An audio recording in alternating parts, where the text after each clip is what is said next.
I thank Periyar Screen and the administrators, the people behind Periyar Screen for giving me this opportunity.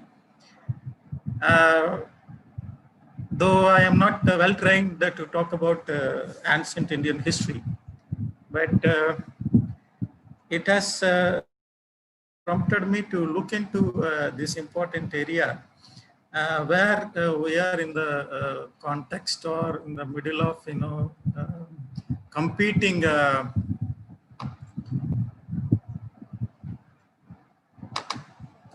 propositions. We are in a competition for proposing the finest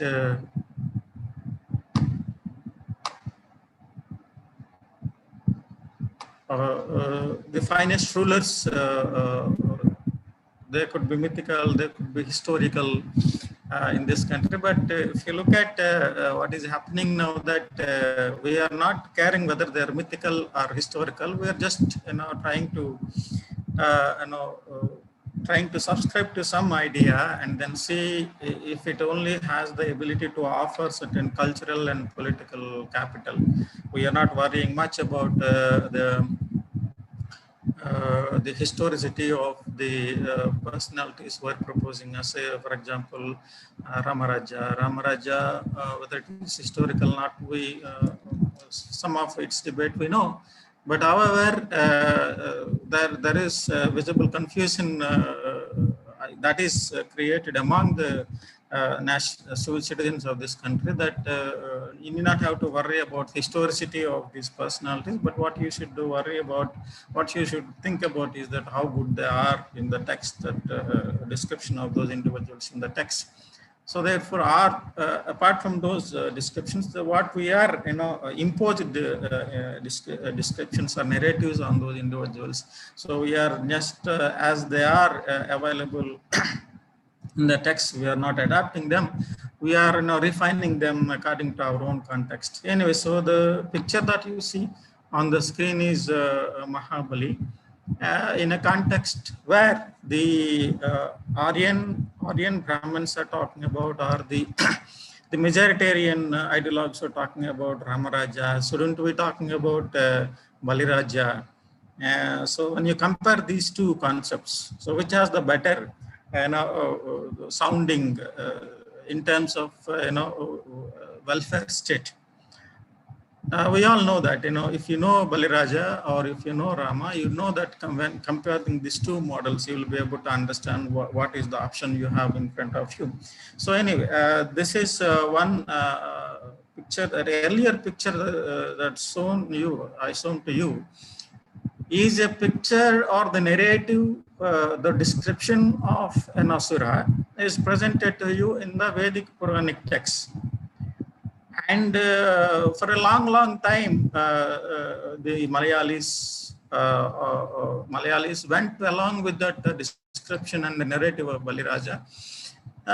So they did not worry about whether he should be a person who fits to the description of a Kshatriya with the well-fit body and all that. So only in 2017, they have reframed Baliraja into a finest Kshatriya, well-built body of no mythological sort of characters. So what I see here is that Kerala consciously made efforts to historicize Baliraja or Mahabali by eliminating the characters, the mythical characters, in terms of though Baliraja is a bit decent compared to that of Narakasura, Mahasasura, and Ravana, yet the pot-bellied and the person you need to be reworked. So they reworked and then presented to Malayalis that if you are admiring your ruler, whose ruling was fantastic, and he was appreciated as one of the persons who must have been leading one of the welfare state at that point in time. So he must fit to the perception of the people at the in the modern times. So therefore, the reworked and then they presented this to Malayalis. So they removed Pat Belly and the rest of the characters, of course, a typical Malayali with no upper part of the body covered. This reworking is actually happening in 2017. That itself gives us an indication that along the Dalit-Bahujan, though Kerala cannot look at Kerala into a Dalit-Bahujan-Adivasi, identity. However, we'll talk about that later. So what I am trying to emphasize is that the reworking of Asura to fit him to the present context, locate him into the present context, is something that is we need to look into, and we need to understand why at this particular point in time it is happening. So apart from this, you also have this mythical characters of all these heads and hands.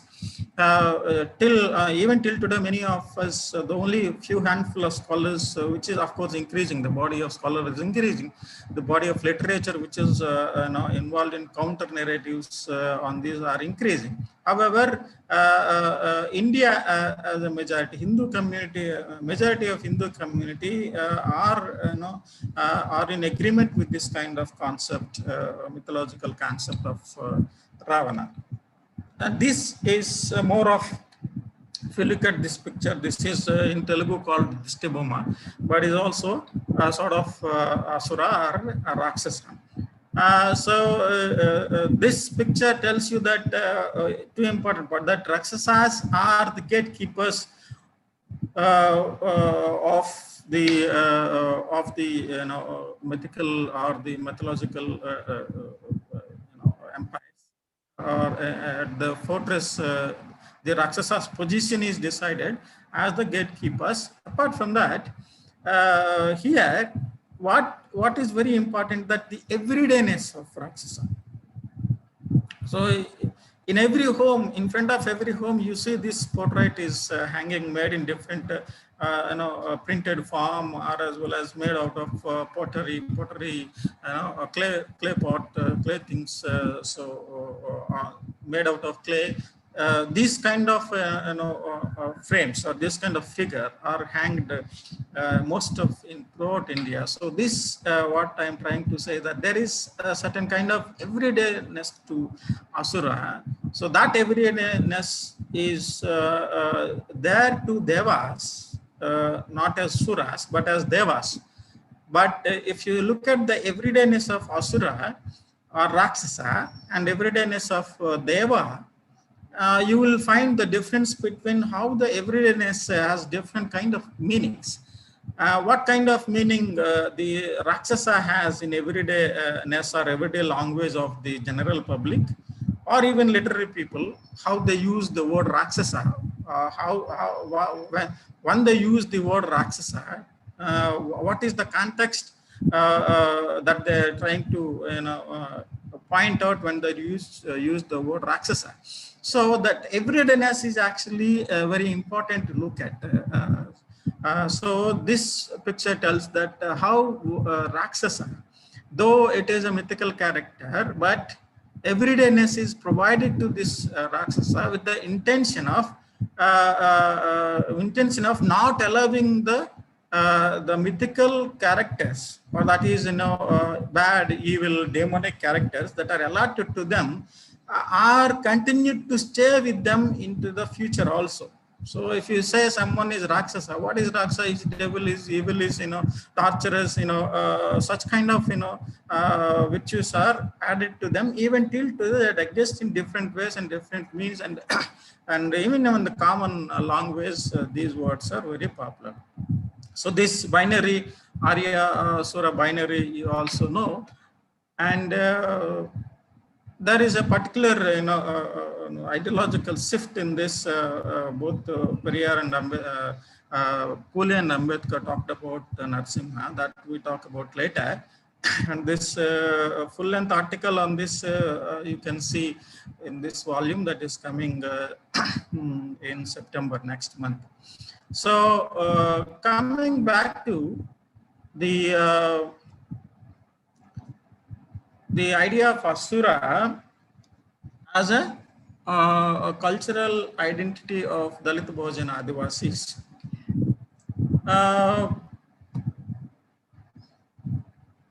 See, at present, we are seeing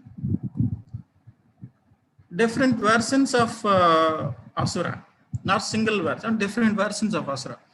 So what are the Vedic, Puranic, mythical, ahistorical Asura as a literary category, Dalit-Bahujan-Adivasi Asura as a historical category, Vedic, Puranic, mythical, and popular Asura as a ahistorical and cultural category, Neo-Brahmin mythical Asura as a neo-literal category. So I just worked out these categories. I'm not whether I'm clear about them or not, I do not know. But let me go on to explain what are they, why I have went on to such categorization that is existing simultaneously throughout the time. The historical category of Dalit-Bahujan-Adivasi Asura is recent. But the first category I'm talking about, that Puranic, mythical, ahistorical Asura as a literary category, we all know it is a literary category. It's a mythical category. They exist in literature. But does not mean that they are not historical. They are historical. According to Periyar and Ambedkar, both Aryans and Dravidians, or the pre-Aryan indigenous rulers, are historical. But their mythicization is a conspiracy. Both of them agree to that point, that mythicization is conspiracy. So, however, as it exists in the literature, we need to talk about them as a historical and a literary category. So they are not historical as far as the Puranic and mythical texts are concerned.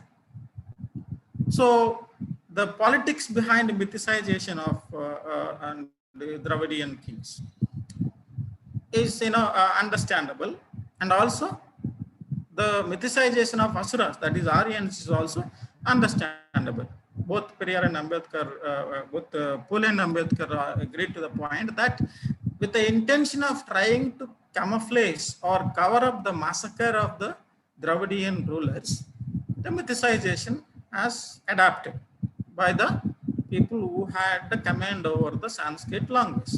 That is, both of them agreed to that. Then coming to Dalit-Bahujan-Adivasi Asura as a historical category, it's a counter to the mythicized ahistorical literary category. So what Pule, Ambedkar, Periyar, even to lesser extent Narayana Guru's Sahodaran Ayyappan were doing, they are trying to release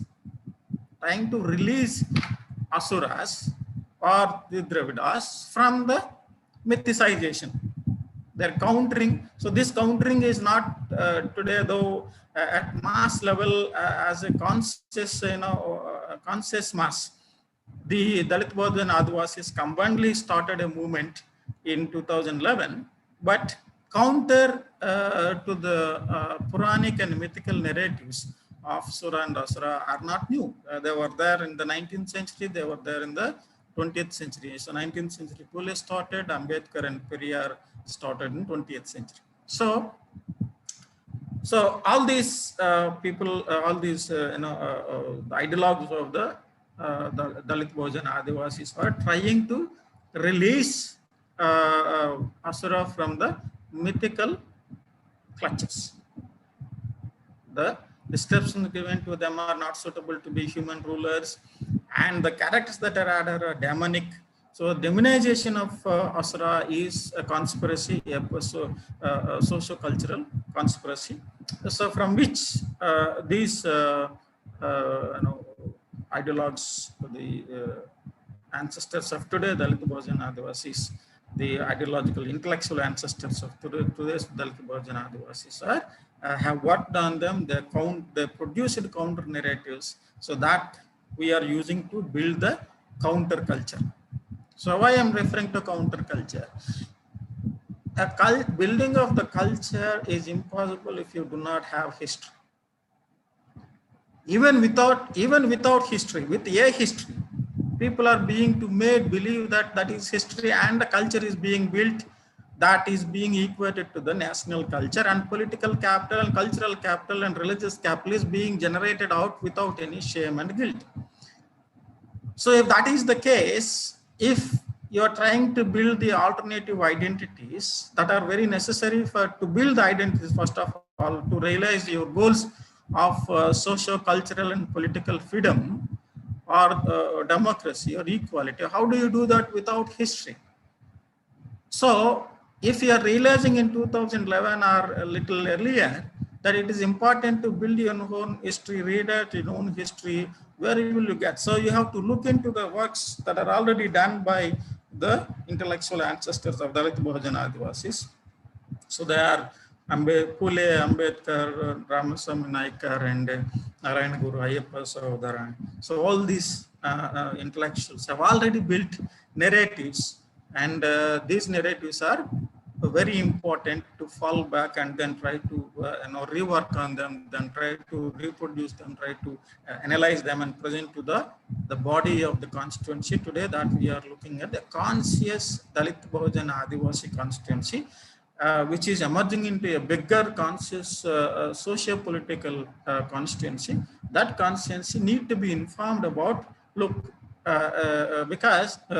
informed because that they are actually going along with the narratives and the images of Asura that are already produced and provided and made and normalized by the majoritarian culture, majoritarian forces. So we need to make them understand, look, these are not the images and the images in history or the description of the characters that you need to fall back. You need to understand that these are the actual images and descriptions of Asura. They are not they are not Rakshasas, they are not Asuras. So they are historical personalities who are mythicized, who are transformed into Asura, who are transformed into Rakshasa. So therefore, the larger constituency that is emerging as a larger socio-political constituency, which could be powerful in achieving the socio-economic and political independence in this country, or equality in this country, that constituency need to be informed that about the images or the narratives that are already produced by the intellectual ancestors of the today's Adivasis, Dalits, Adivasi Bahujans. Now, third category I am looking at is the Vedic, Puranic, mythical, and popular Asura as a ahistorical cultural category. So, what is this? Now, I have already talked about the first category. First category stays as a literary category. Not many people would understand unless and until they are capable of reading the original text. Based on the original text, popular Asura is that these Asuras exist in short stories, plays, novels, rituals, festivals, cinema, TV serial, portrait, pictures, statues, and in our common daily language that I've already shown you a picture of, Dishtibama in Telugu they call it. It's a head of Rakshasa. So this popular Asura is much more powerful in a sense that the everydayness that I have already talked about. This Asura exists every day. Like when you wanted to abuse someone, it becomes a swear word. When you wanted to insult someone, it becomes a word that you can employ. So you wanted to point out that that person is violent, you can use Rakshasa. So this ahistorical cultural category, popular Asura, still it's Vedic Puranic. And this is much more dangerous because it exists among the common people. To counter this popular Asura is very difficult.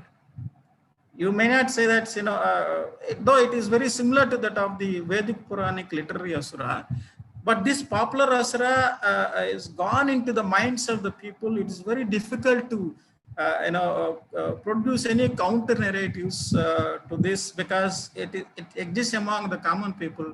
Common people already got into that, and then to even Dalits and Adivasis, Bahujans, many of them do not find problem with this popular Asura. because as I told you, or many of you know that this popular Asura is part of their culture, because they got entangled with the culture of majority, and to come out of that they try to imagine Asura in a different way, or to find problem with an Asura who is being told by a director in cinema, or a director in a TV serial, or a playwright. It will be very difficult, because they believe that they have the ability of retelling the truth that was already there in the historical past. So they would not believe that someone is intentionally trying to reproduce the characters of Asura. They're trying to provide the continuity to the Vedic Asura as a bad man, as a evil or a demonic person. So how many people would have, especially I'm talking about the people who are uneducated, majority of our people are uneducated. So they were not even educated. I am telling about even Dalits are using the word Asura, Asura Rajyam, for example. Asura Rajyam is they've used. In fact, I came across a song which was written against the Sunduru Dalit massacre.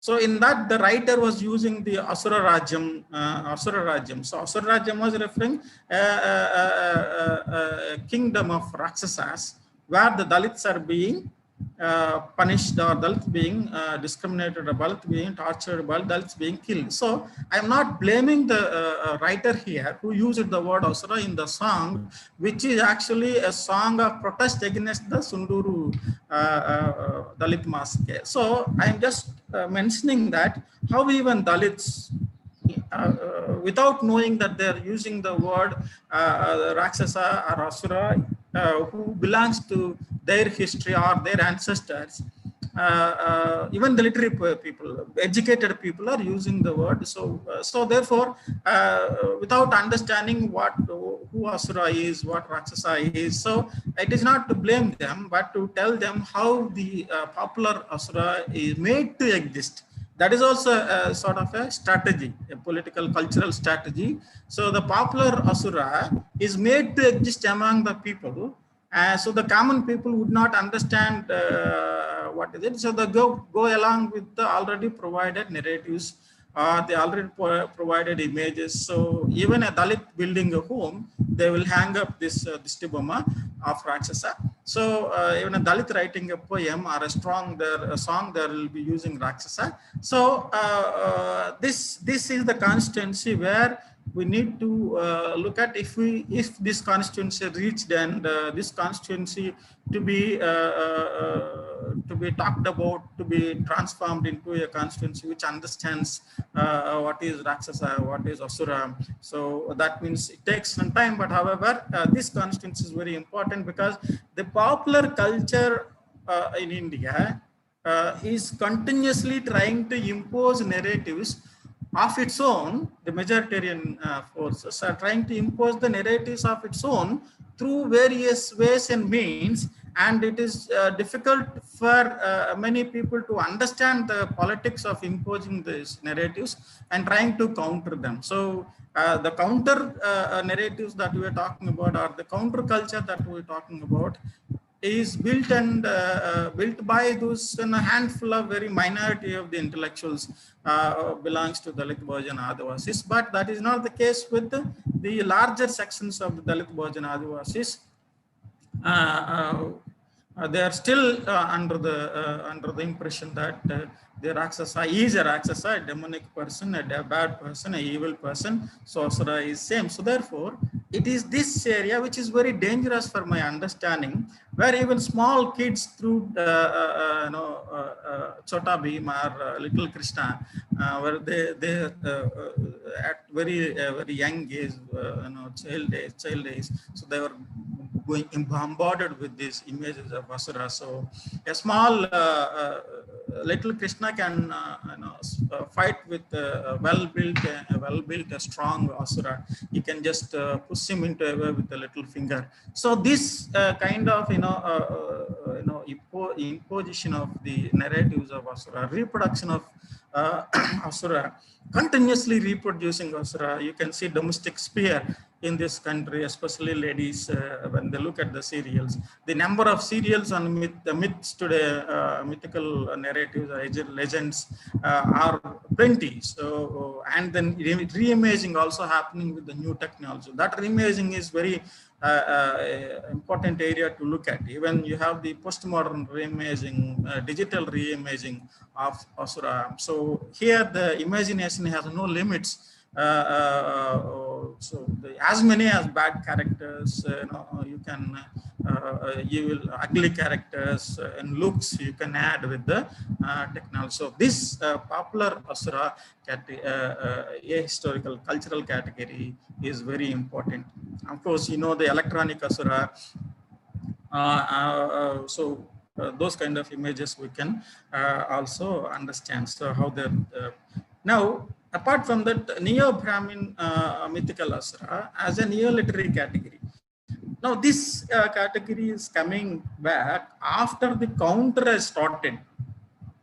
After the counter has started by the Dalit-Bahujan-Adivasis, the Brahmins who are the custodians of the Vedic Puranic literary category of Asura or the Sura are trying to reduce the intensity of the counter. Are they producing the counter to the Dalit-Bahujan-Adivasi counter, saying that look, Asuras are the are same in the Vedic and Puranic texts.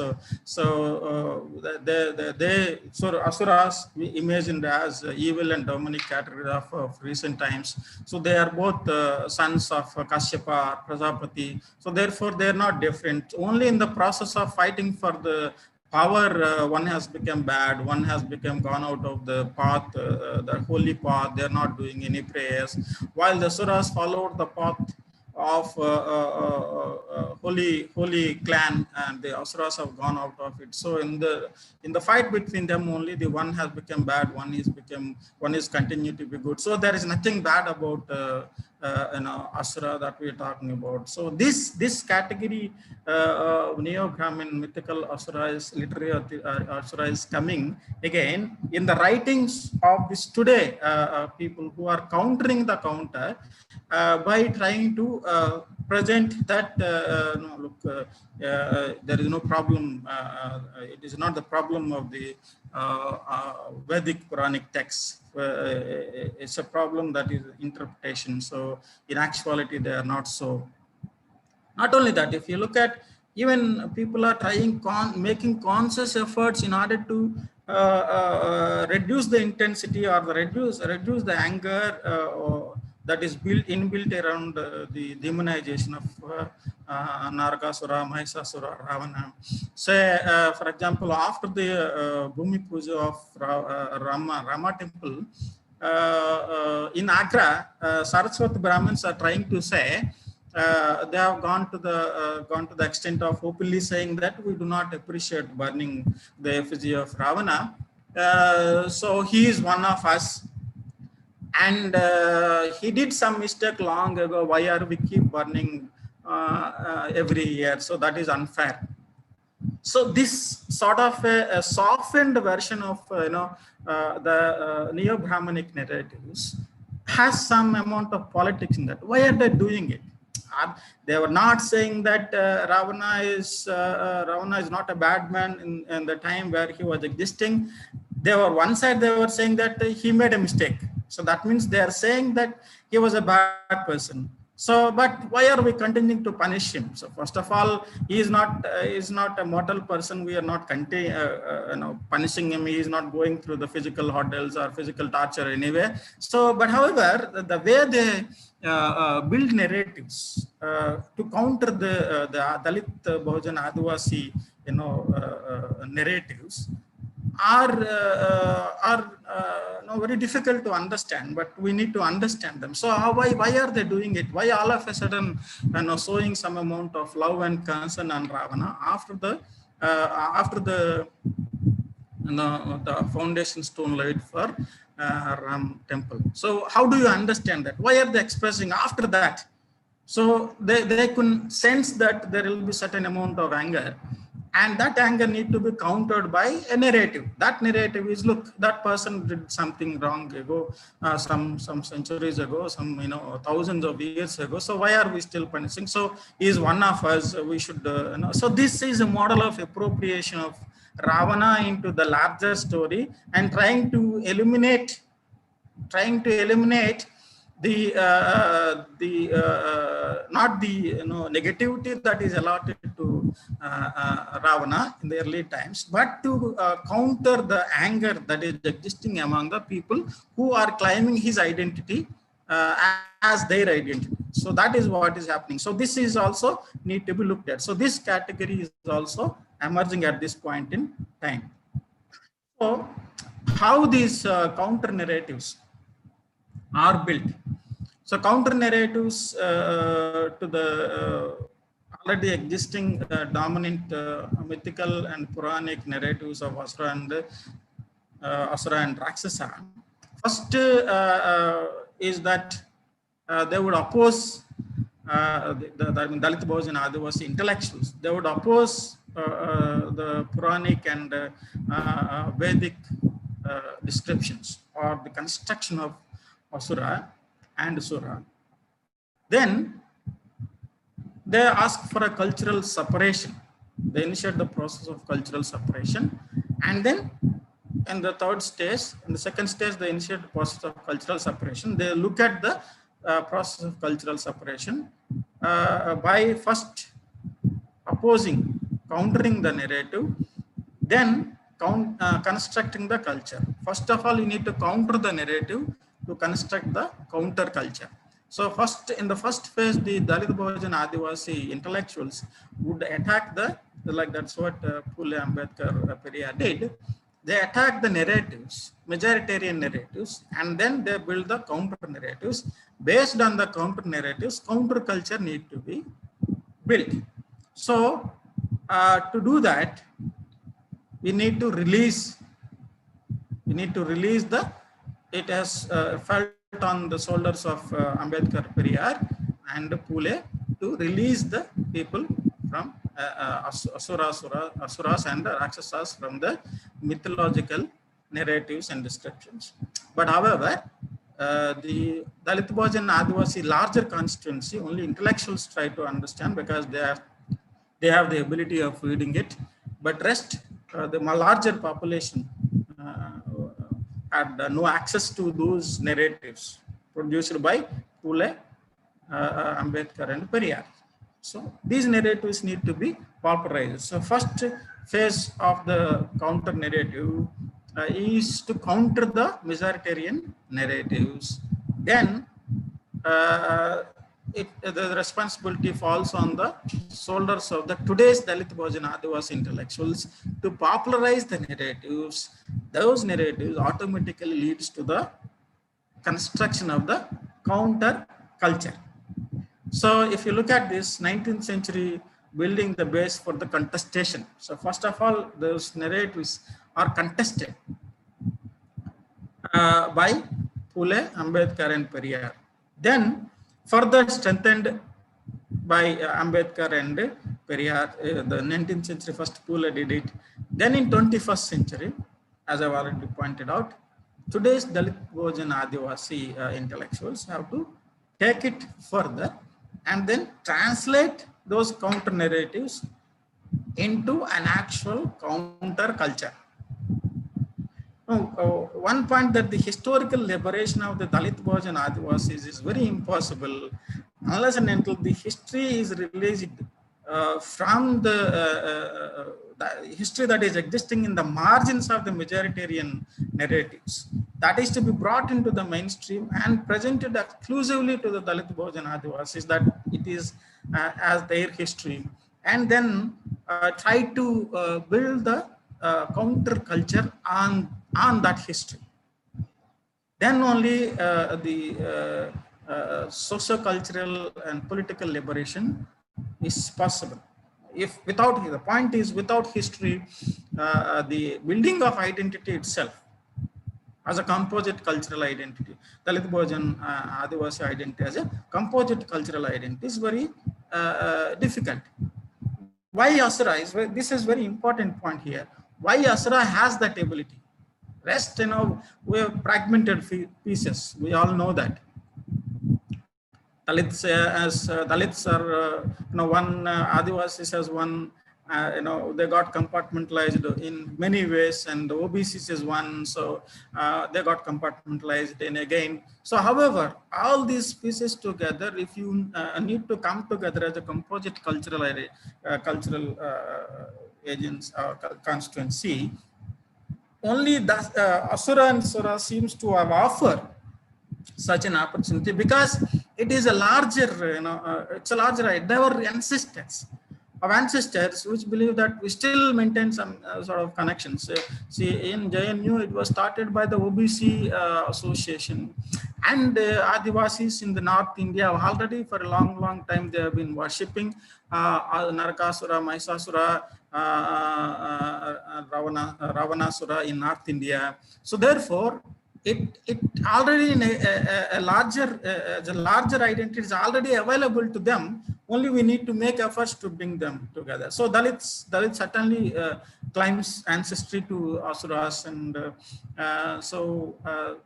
certain regional cultures like Kerala claims identity to it, and in Tamil Nadu, Dravidians claims identity to it. So Adivasis is already worshipping, much of we do not know in northwestern India, Adivasis are already worshipping. There are temples exist for, at this point in time, there is realization, of course, it is only a source that allows us to come together as a probably a political cultural identity, a historical identity on which this composite identity of the Dalit-Bahujan-Adivasis can be built. The rest seems to have, for political reasons, we come back again, go into different ways.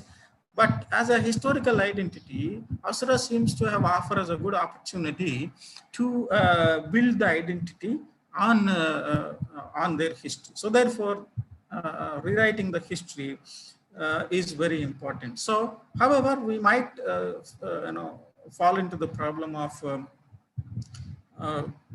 historicizing the ahistorical. That is, Asura. If we agree that Asura is already a historical category, how are we talking about historicization?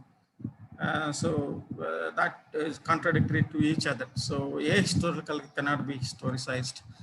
Yeah, that is true. But the Dalit-Bahujan-Adivasis today involved in trying to release the Asura and Rakshasa from the mythical descriptions or mythicization need to be extra careful, just not adapting as it is existing in the Vedic and Puranic texts, but we need to be extra careful that Pule and Ambedkar, Periyar have done that. They have raised important questions, logical questions on the illogicities that are quite visible in the building of these narratives in the Vedic and Puranic texts. They have attacked on those illogicities. How can that be? There are different names in different texts, the different positions allowed in different texts. So how there is no commonality? That's what Alberuni also says. When you look at Sura and Asura, Rakshasa, in different texts, different positions are allotted to these people. So how, when there is no commonality, there is illogicity around in all the texts. They first attacked those illogicity. By attacking those illogicities, then they found that it cannot be true. So therefore, they certainly cannot be mythical. So that is the point. So here, when we are trying to reconstruct or release the quote-unquote ahistorical, they are historical, but mythicized, transformed into ahistorical. So they are really historical, but transformed into ahistorical by the process of mythicization, and they can be historicized. So this process of historicization is a political, cultural, and historical necessity of the present Dalit-Bahujan-Adivasis.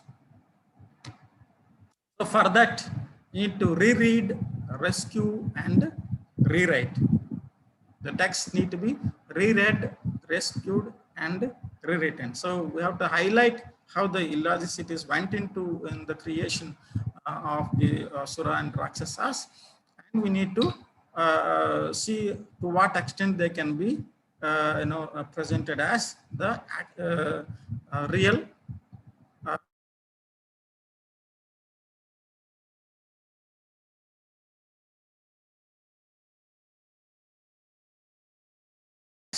it says it has created three categories: spiritual one, highest, and man in the middle, animals in the depth.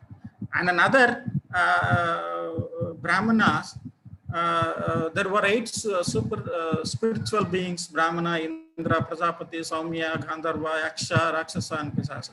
So contrast to that, in Gita, Vasudeva says, talks about forces, three forces, and he allots the second force that applies itself to develop the stupidity and that would lead to fatigue and induce actions for Yaksha and Rakshasa.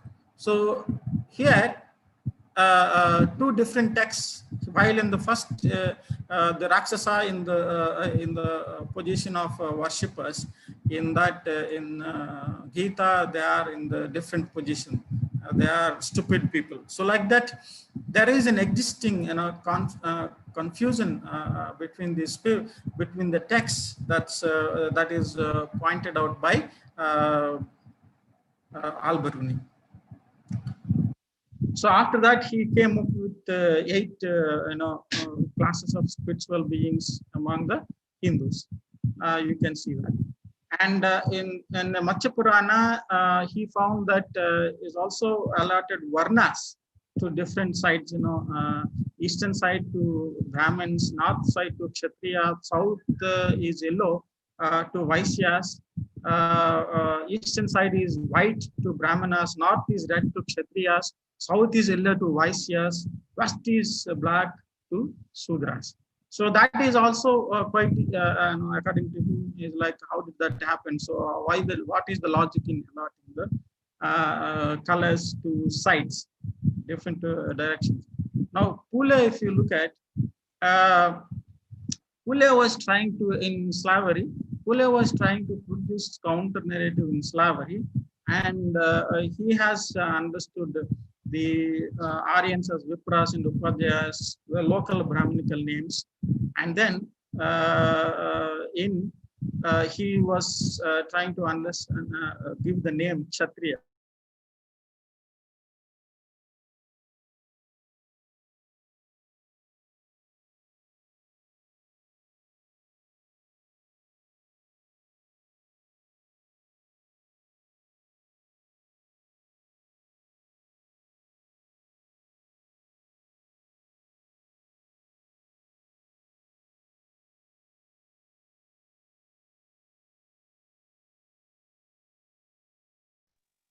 Hello, sir.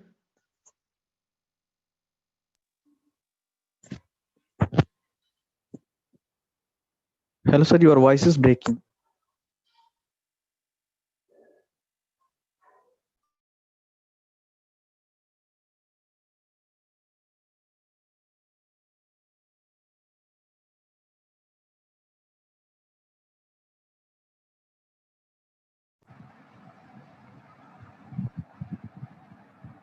Yes, sir. Yeah, go ahead. Yeah, got disconnected. Okay. Meantime, participants can raise your questions in the live text. There is a chat box. There you can text your questions so that sir will be responding to it. Yes, thank you, sir. Yeah.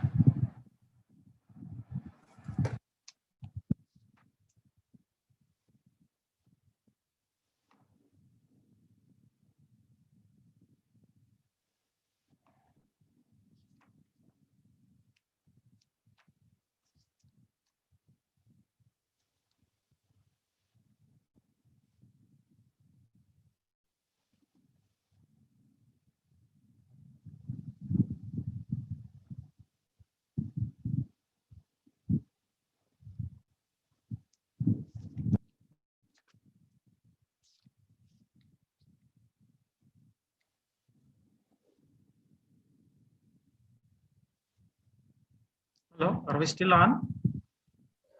No, sir. Your screen is not visible. Yeah, I stop talking. Should I talk more? Yeah, you can. Yeah, okay. Anyway, I will talk to the camera. I will not share anything. Oh, okay. Yeah. So that is so. So, uh, so the Pule certainly had laid the foundation for the counter narrative. He has attacked the narratives of of the Vedic Puranic text and tried to present these people as the native rulers who are in a conspiracy or killed by the Vedic Aryans. He said like all the Puranas are the avatars he attacked and tried to place them in a different names. Say Matcha is the canoes, the fastest on the sea. It's a boat kind of thing, and the Kurma is a Kurma tortoise is a bigger boat, bigger in size, but traveled slowly, by which the Aryans traveled over to the Western Sea, landed in the West Coast.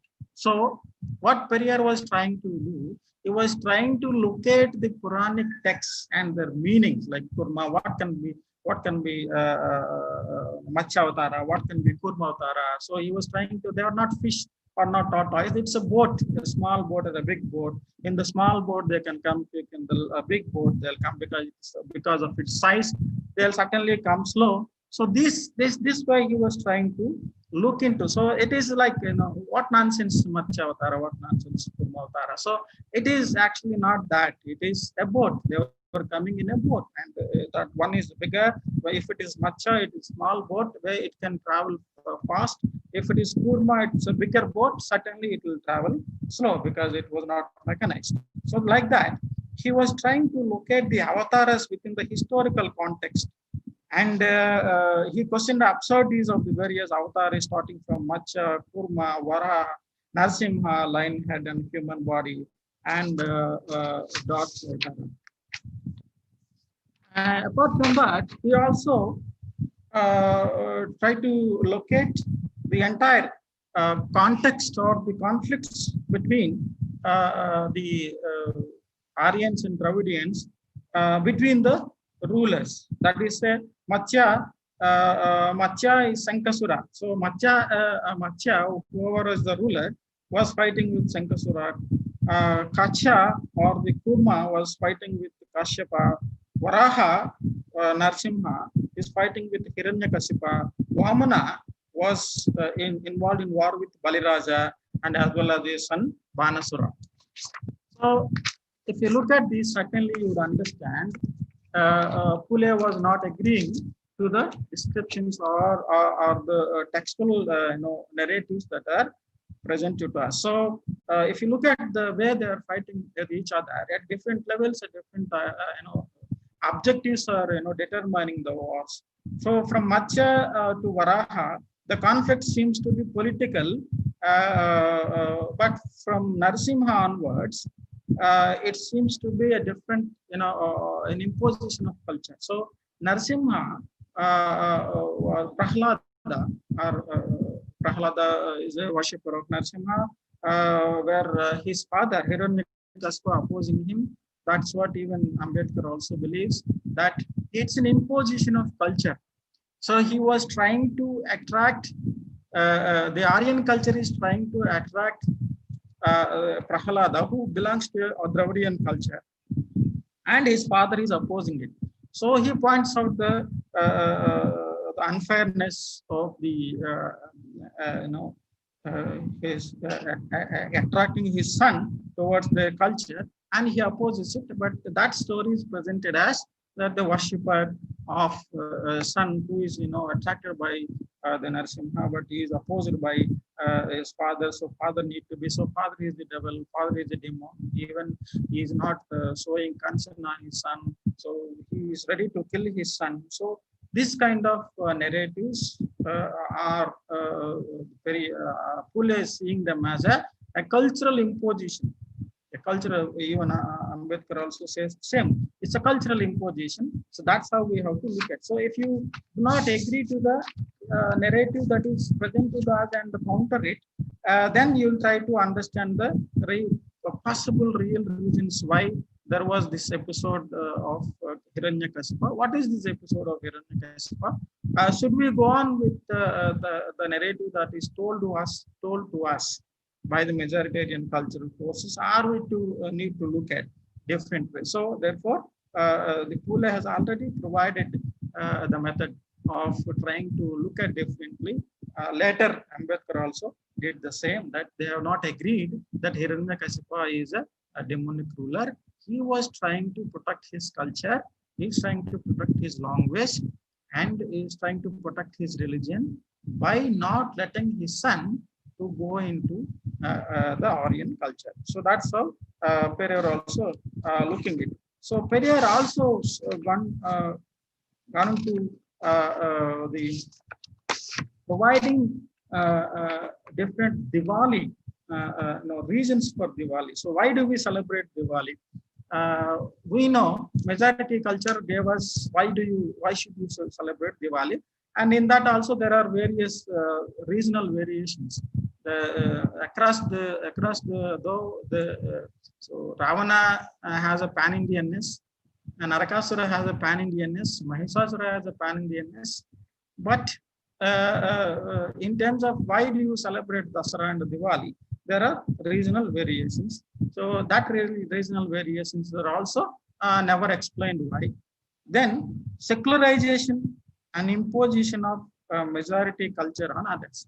So what is the secularization? Secularization of Dasara and Diwali, for example. When it is understood that India is a composite culture, and if you want everybody to celebrate Diwali and Dasara, everybody, almost everybody to celebrate, of course, even Christians and Muslims are in a way to prove that they are secular, they celebrate it, they participate it.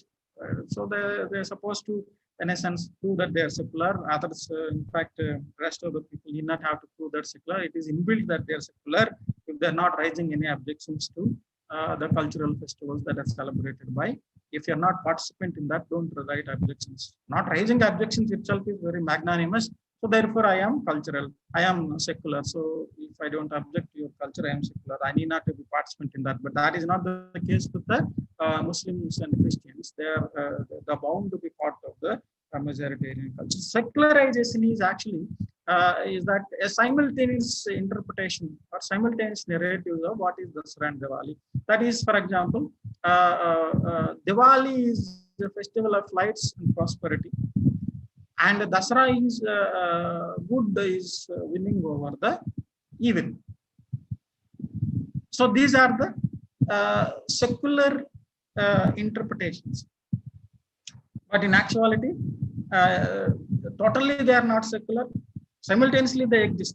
But the Puranic and Vedic interpretations of Dasara Diwali exist, as well as secular also exists. So therefore, when it is not a celebration. Diwali is not a celebration of Rama killing Ravana, and it is actually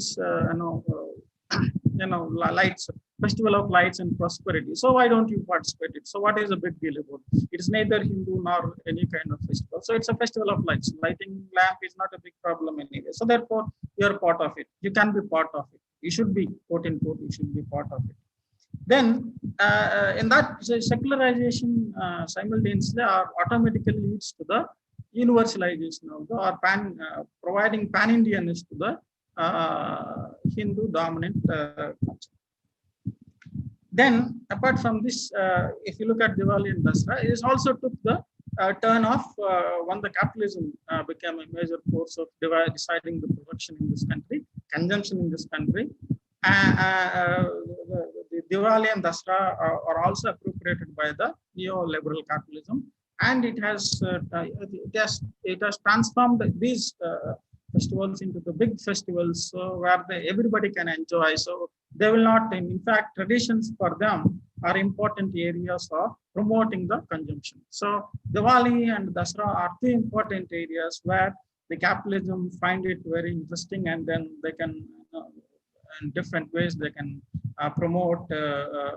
Even they go into the festival, the content of the festival, definition of the festival, interpretation of the festival. They won't define it, and to suit to their interest and promote that. So the majoritarian, because most of the capitalism in this country is need not have to tell you that it is capitalist forces are majoritarian forces. So they have no problem with that. But Pule has an alternative Dasara and Diwali for the Dalit-Bahujan-Adivasis. So Pule says that he locates the Dasara Diwali within the conflicts between Bali, Vamana, and the Banasura. Dasara Diwali, he locates within this the conflicts between Bali, Banasura on one side and Vamana on the other. So, what is Dasara for Aryans? So, for him, Aryan Dasara is that Aryans are celebrating the death of Mahabali, where after Vamana won over Mahabali, Vamana comes to his home along with his soldiers, and their ladies welcome him, and they as a process of festival, they keep an idol of Bali on the front of the home, and when they're entering into the home, they will kick it and break it and enter into the home. So this is celebration of Dasara by the Aryans, according to Pule. But he has a different version of Dasara for Dravidians or the Kshatriyas, what we use the word Kshatriyas. So Dasara for them is where Vamana stopped the onslaught of Banasura stopped the onslaught of Vamana, and in the middle of the war he comes along with his soldiers, and their ladies welcome them, and they enjoy the way they stop. They enjoy, they welcome, they appreciate the war they fought against Vamana. So that is Dasara for Dravidians, according to Pule. And he also gives reasons for Diwali. So Diwali, Kshatriya version of Diwali or a Dravidiya version of Diwali, according to him, is that Banasura defeating Vamana. After Banasura defeating Vamana, Banasura comes back home and he throws a party. And he gives rising to all his soldiers, and he appreciates all the soldiers. They enjoy with the sweets, food, and everything. So these are the versions of Diwali and Dasara that are existing in Pule's slavery. How many of us know? Many of us would not know. Whether they're right or wrong, whether they're historical or not, but that was also not historical. Point is that we are made to believe one version for a reason of festivity that went on for centuries together, while simultaneously from 19th century in a text reasons for people to celebrate, especially Dravidians or the today's Dalit-Bahujan-Adivasis to celebrate. These are not the reasons. You cannot celebrate the death of your own ruler. So, but from 19th century in slavery, these alternative reasons for festivities for Dalit-Bahujan-Adivasis are already existing.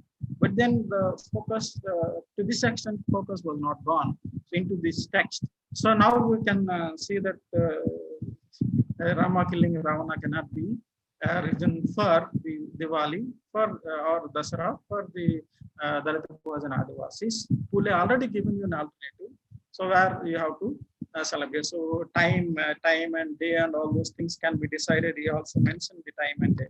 So like that, the point is that apart from questioning the illogicalities and the illogicities in the text that are existing in the narratives, Pule also goes to the cultural, providing you culture. where he gives you a culture. So that culture can be adopted and can be rebuilt. So this is counterculture. Pule has a lot of counterculture possibility. He offers the possibility of constructing the counterculture. And that's so Deepavali Dasra, if you are interested, Deepavali and Dasra, according to the Pule, you can construct and celebrate. So that is the counter. So anyway, so that is it. Opportunity for the counterculture, building of the counterculture is there in Pule's text. Ambedkar believed that ancient India history must be exhumed. That means it has to be, re-studied and re-understood. If you look, it says, without exhumation, ancient India will go without history. Much of ancient history of India is no history at all. This is what Ambedkar says.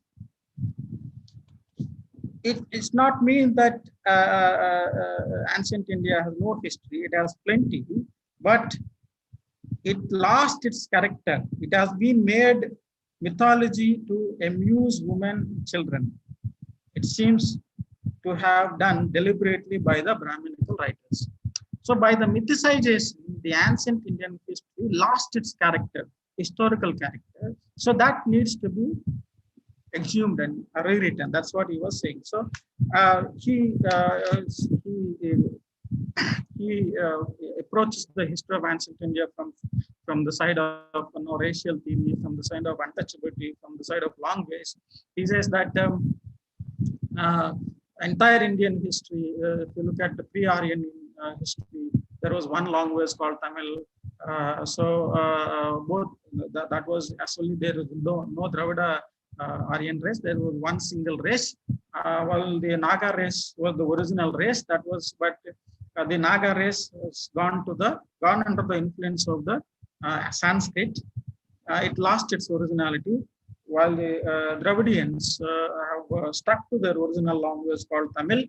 But Tamil was the original language of the pre-Aryan India, and that was existing from Kanyakumari to Kamar. So that's what Ambedkar says. So Ambedkar has problems with the descriptions of Asuras. Take the name of Asura. The description of Asura given in Mahabharata and Ramayana make out as though they belongs to non-human world. An Asura is described to eat 10 parts load of food. They are monsters in size. They sleep for 6 months. They have 10 mouths. So this is the description given to them that is pointed out by Ambedkar, given to Asuras in the Vedic text. So this says this is unfair, and this is why a history of ancient India need to be exhumed. Similarly, Periyar, though there are a lot what Ambedkar says about them, but I cannot go out into those details. Periyar certainly is one essay that he spoke about Rama and Ravana. So he does not agree with the Vedic and Puranic descriptions of Asuras or Rakshasas. So he is a bit radical in his radicality is well known to this country. Of course, my Ambedkar also is born Manusmriti. So Ambedkar is a bit of sophisticated in the academic language, but not in rejecting the narratives of the Vedic Puranic texts on the Asuras and Rakshasas. Periyar is radical. Radical dismisses that the usage of the Rakshasa, and he present Ravana as a protector of his people, and especially the people and his forest. When the people came to do yajnas and burning his country, burning his kingdom, killing his animals, he becomes an environmentalist. Ravana becomes an environmentalist, and he tried to protect his country. So Periyar certainly goes to the extent of trying to point out how unethical unethical are the gods gods and characters, the description of the character, their actions are unethical, immoral. All the Vishnu, Krishna, and Tirumala, he went on to all these people and tried to point out their unethical characters. So after that, if you look at what has happened in the 2011, that's the beginning, or in the what is the beginning of the present day, the construction of the counterculture, beginning of the construction of the counterculture. Beginning of the counter narrative started in 19th century with Pule, but the construction of the counterculture started in 2011. So, but however, it does not mean that the counterculture is existing. As I've already pointed out, that in Kerala as a regional culture, it is existing, worshipping of Mahabali. In Tamil Nadu, it is already existing. In North India, there are people who are worshipping Ravana, Mahasasura, Narakasura, especially Adivasis and Bahujans also worshipping Narakasura, Mahasasura.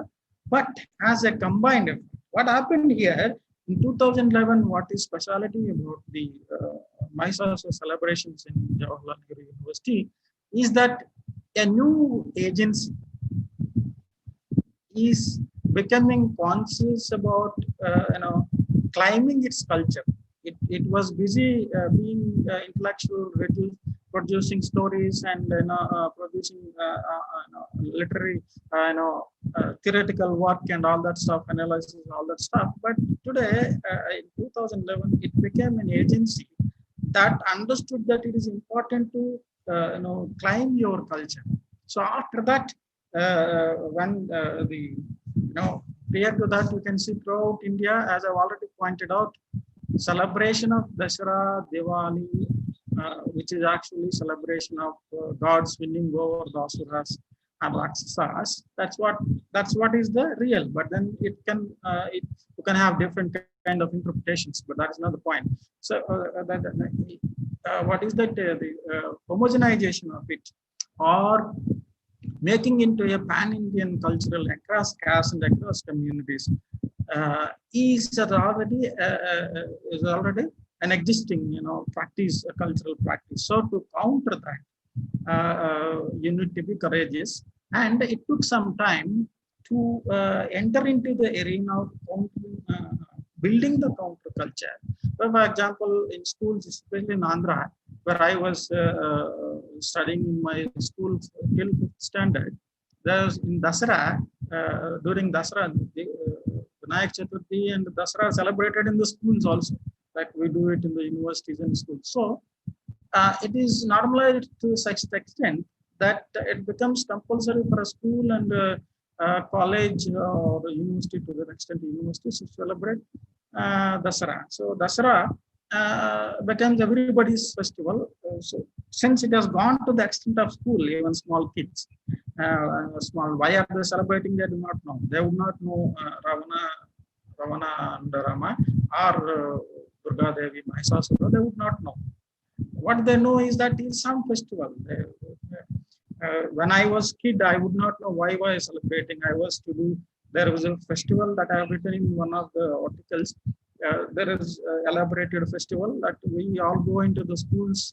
School children go to each and every student's home, and we throw something called patri. It's a mix of all leaves, important leaves.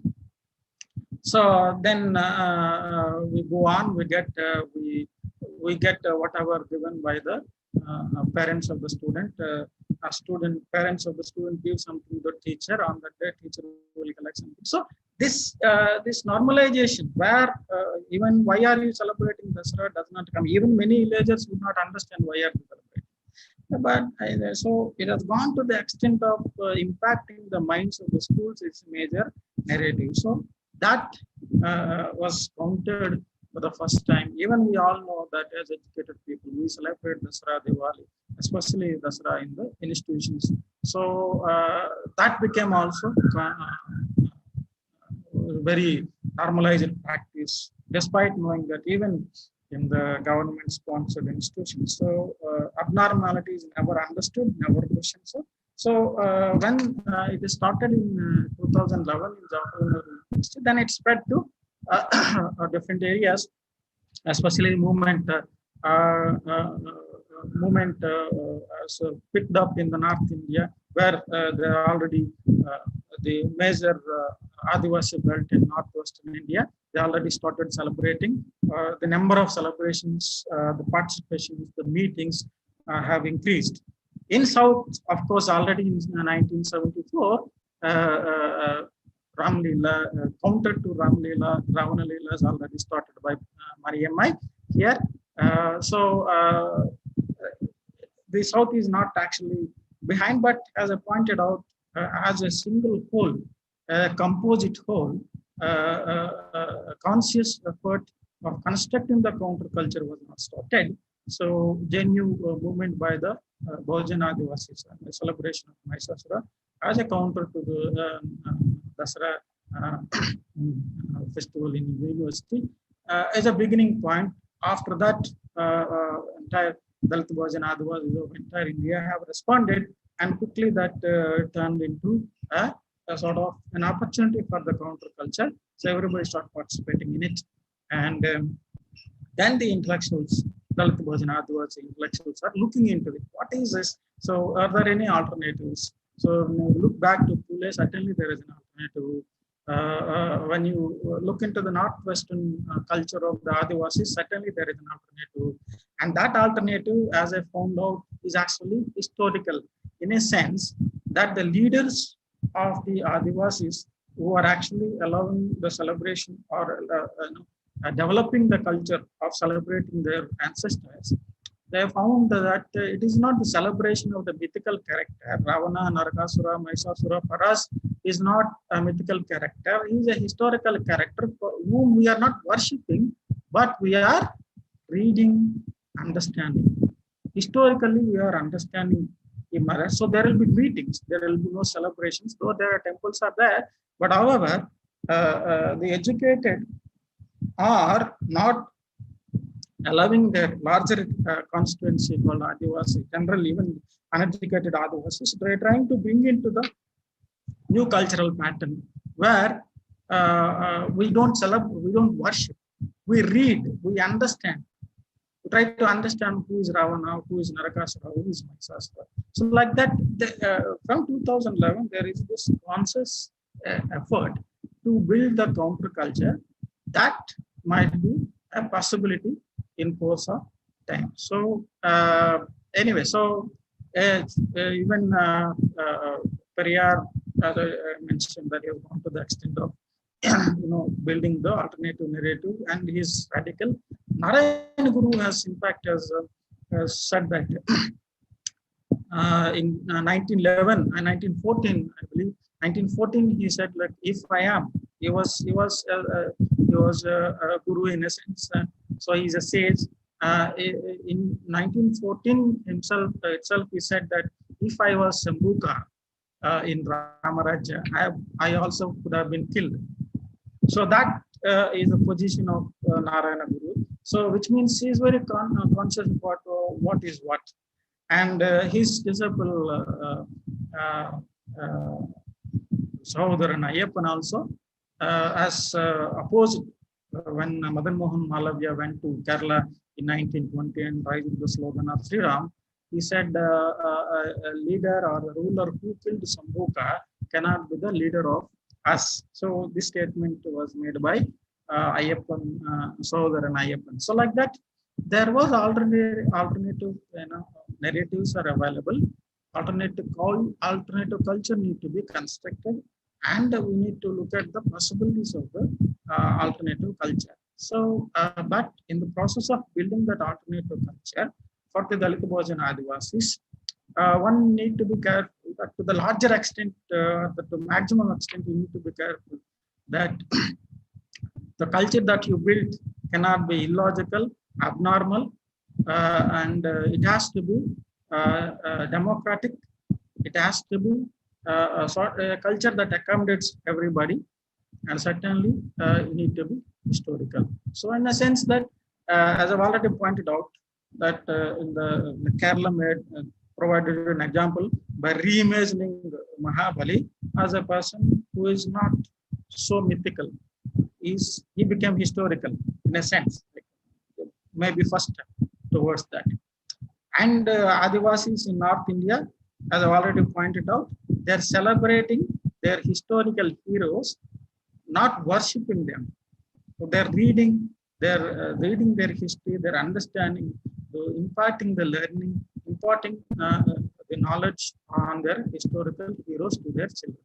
So discussions or debates are taking place in northwestern, among the tribals of northwestern India. So they are not being worshipped. The Narakasura, Mysasura are not being worshipped, but they are trying to understand them as historical. So eventually, I would say that it is possible for us, possible for the Dalit-Bahujan-Adivasis to build the pre-Aryan historical communities as the historical communities, and look back into Ambedkar, Phule, and Periyar, Narayana Guru, what they have said, what they have written, and based on those foundations, try to build the historical, build the counterculture that might offer us the opportunity to build identities, and these identities can be used to fight for the cultural, religious quote unquote, because they're not religious in a sense,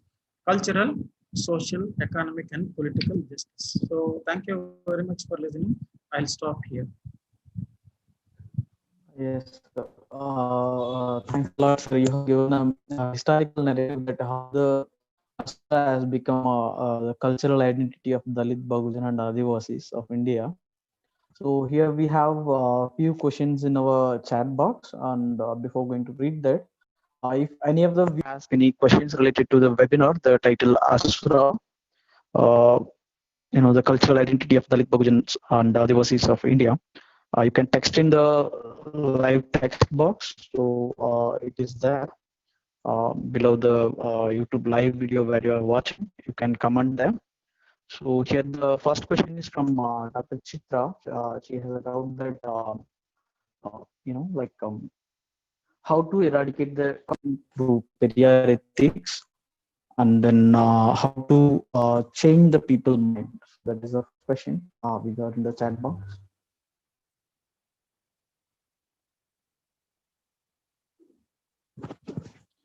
So I think your mic is in mute.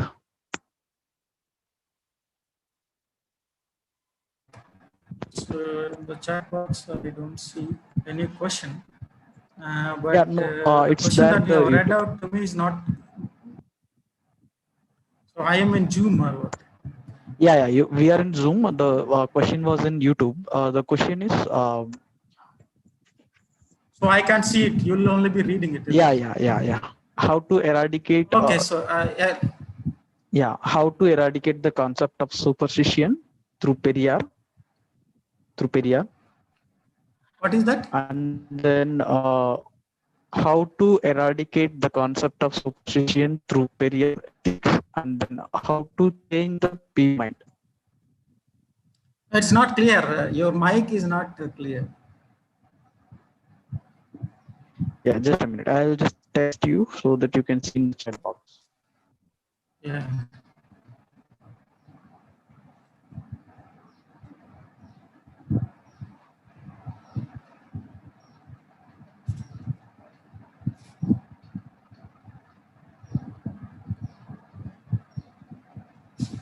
Anyway, let that question be. I will read and respond. If there are any other questions, let them.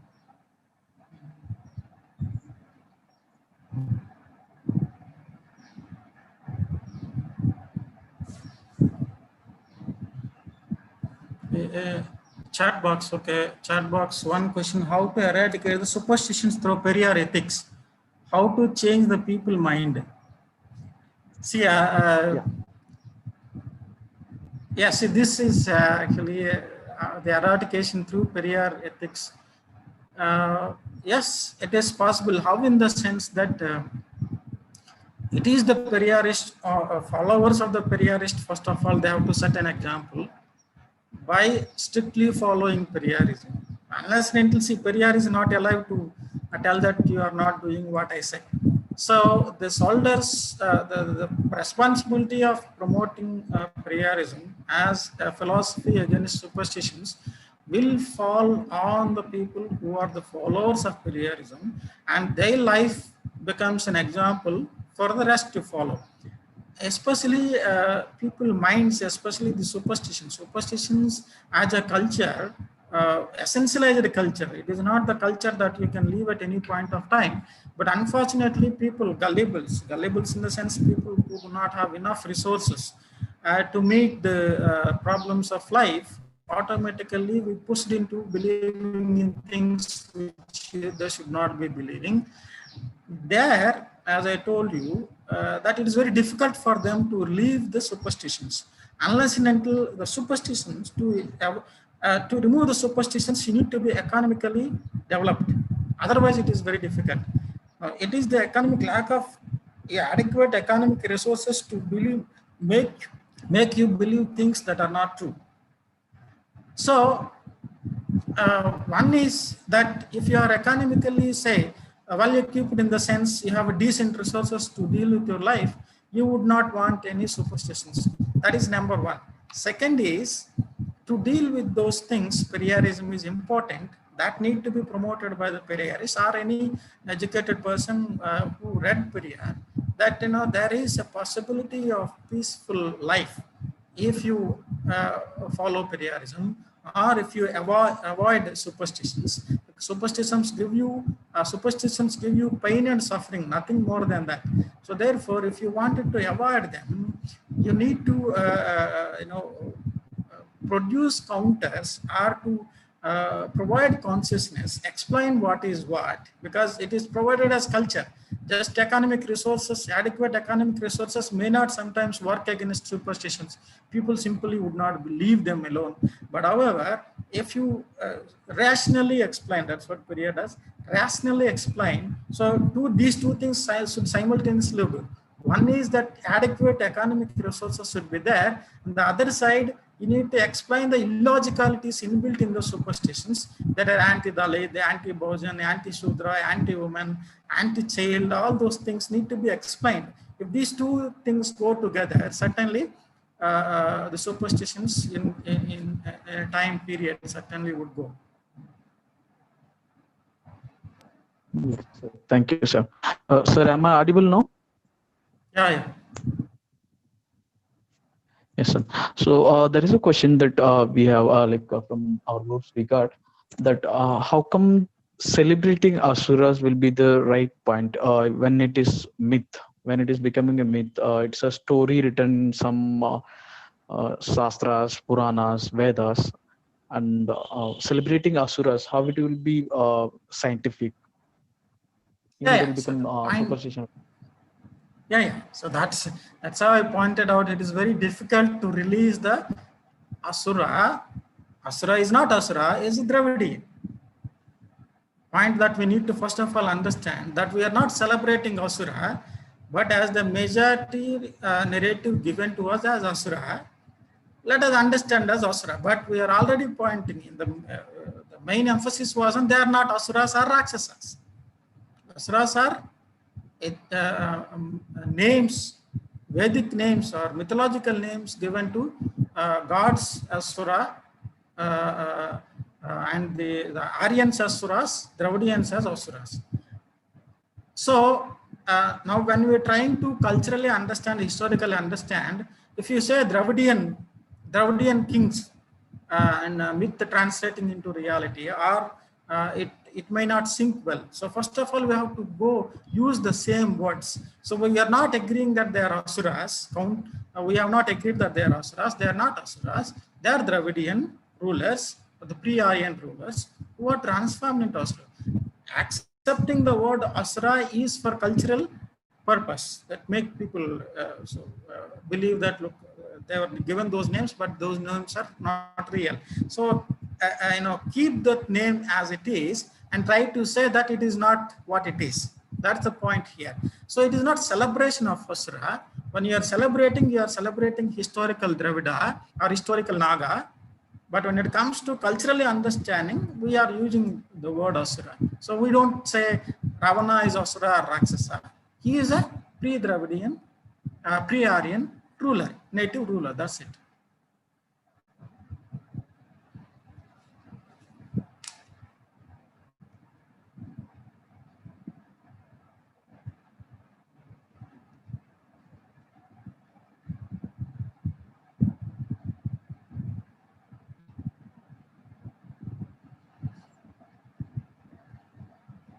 Hello, am I audible? Yeah. Burning the Vedas, Puranas, and Shastras, it got burned the Smriti, as well as their movement. So they have burned everything. So Now what kind it's of impact it will echoing. make in the society? It is echoing. The question is not clear. The mic is echoing.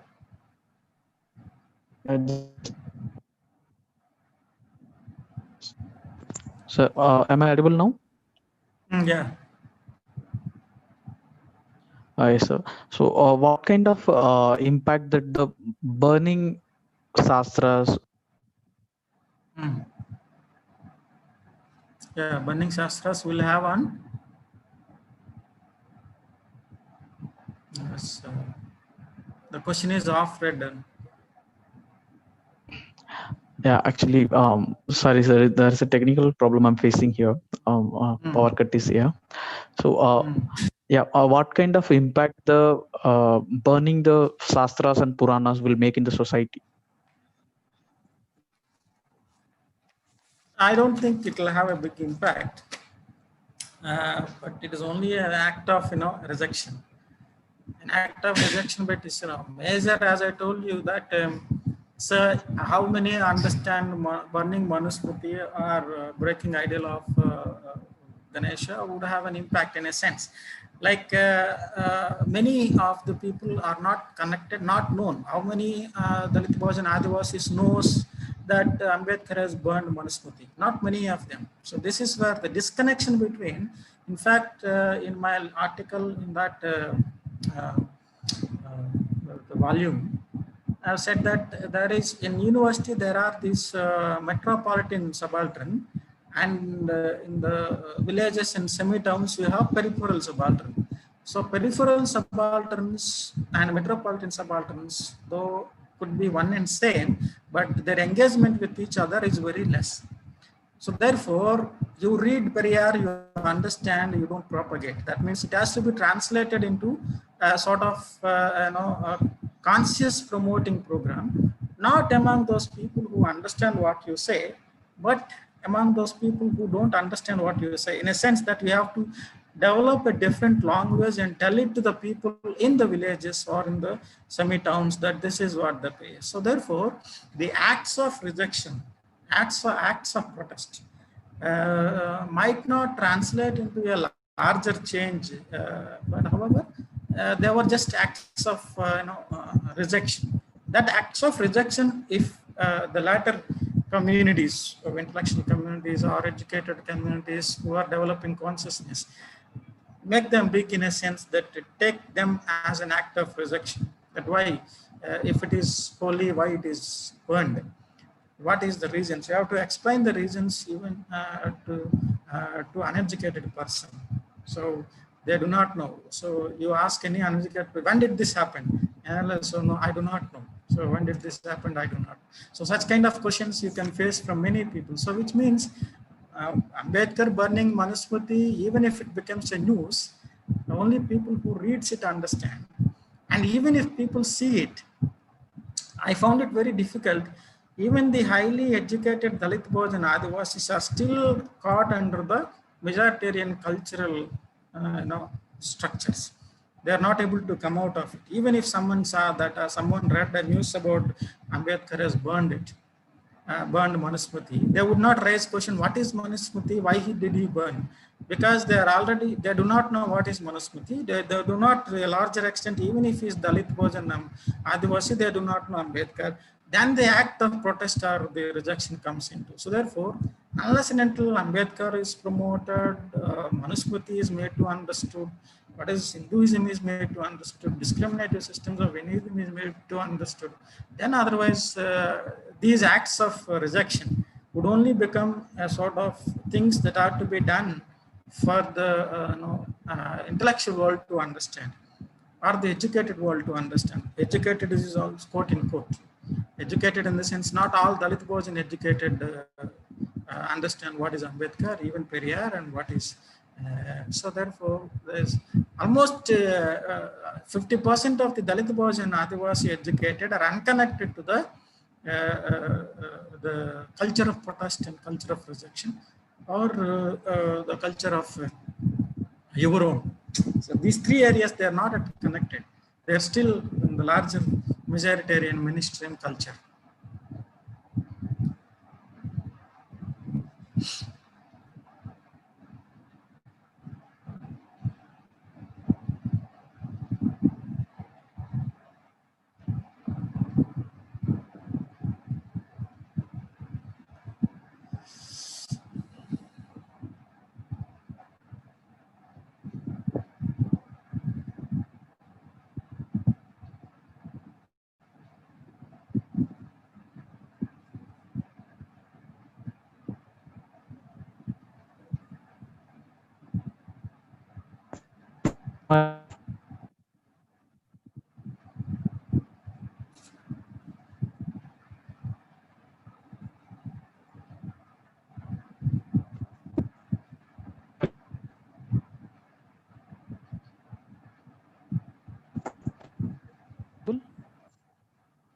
No, you're not.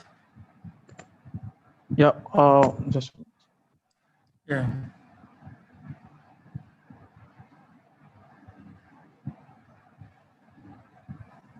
yes, sir. Now, Yeah. Yeah. Yeah. yes, sir. So, thank you for joining us the webinar on Asura, the cultural identity of Dalit-Bahujan-Adivasis of India. So we have narrated the prehistorical, how it happened, how the Aryan version and how the Dravidian version, and how our leaders and forefathers, they have tried to create a counter culture for the Dalit Bahujan Adivasis of India. So thank you, sir. Thanks a lot. Yeah. So for the So audience, yeah. yes, sir. Please. Tell me. Tell me.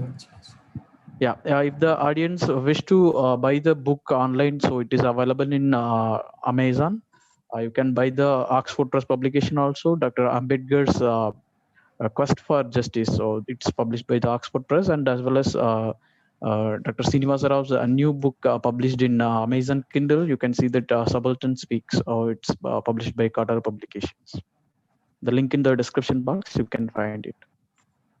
Yes, sir. Thank you very much for the opportunity. I thank Periyar Screen for giving. If it is recorded, you please send me the link. Okay. Yes, sir. Sure. It's there in live. Yeah. Oh, thank you. Thank you, sir.